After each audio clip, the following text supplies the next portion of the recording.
who's actually getting the most bang for their buck with a high-end gaming desktop, and who should walk away before they waste a paycheck. If you're trying to decide whether a pre-built rig like the CyberpowerPC Gamer Supreme is worth the price tag for everyday gaming, you're not alone. Link is in the description if you want to check the product details on Amazon. I've spent the last few weeks setting this machine up, swapping a few games in and out of the library, and comparing it side by side with a mid-range build I already own, so let's dig into the real-world experience rather than just a list of numbers. First off, the biggest hesitation most buyers have is whether a pre-built system can really deliver on the hype that the i9-13900KF and RTX 4070 combo promises. In the past, I've seen people buy a gaming desktop only to find it humming loudly in the bedroom, or the thermal paste under the CPU being a cheap, factory-grade job that throttles under long sessions. With this CyberpowerPC, the liquid cooling loop is front-loaded and the case design actually pushes the radiator to the side, so the fans stay relatively quiet even when you're pushing 4K textures in a demanding title. I ran a 3-hour marathon of Cyberpunk 2077 at high settings, and the fans stayed in the low to mid-range, which is a pleasant surprise for a system that's supposed to be screaming performance. Now, let's talk daily usability. If you're the type who streams on Twitch while gaming, the 32GB of DDR5 RAM and the 2TB NVMe SSD give you enough headroom to keep OBS, Discord, and a few background apps open without any stutter. I had Chrome with a dozen tabs, Spotify, and a running virtual machine for a work demo, and the system never dropped below 60 FPS in most modern titles. That kind of multitasking power is something you'd typically only find in a workstation, so it's a genuine plus for creators who also want to game. But there are hidden trade-offs that aren't obvious on the product page.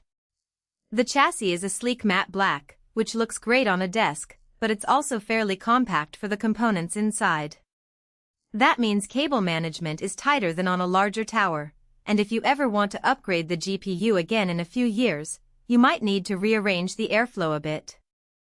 The power supply is a 750-watt unit that's sufficient for the current RTX 4070, yet it leaves little breathing room for a future RTX 4090 swap without a full PSU upgrade. So, if you're the sort of gamer who likes to chase the newest GPU as soon as it drops, this model could become a bottleneck sooner than you expect. Who should buy this? First, anyone who wants a plug-and-play solution that can handle 1440p ultra-high settings right out of the box. The i9-13900KF is a beast for both single-core and multi-core workloads, which means not only games but also content creation tools like Blender or Premiere run smoothly. If you have a dedicated gaming space, a decent internet connection for online titles, and you're okay with a system that leans a bit on the premium side, this rig fits the bill. It also makes sense for families where multiple users share a single machine. The large SSD storage can host a library of AAA titles without constantly juggling installations. On the flip side, you should skip this if you're a tight-budget gamer who's comfortable building their own PC. The price point of the Gamer Supreme sits above many DIY builds that can be assembled for a few $100s less, especially when you factor in the cost of the liquid cooling solution that many enthusiasts prefer to install themselves. Also, if you're looking for a silent, office-friendly workstation, the fans, while quieter than you'd expect, still produce a noticeable hum during long rendering sessions. And finally, if you plan to upgrade the graphics card every 12-18 months, you'll likely outgrow the power delivery and cooling envelope sooner rather than later.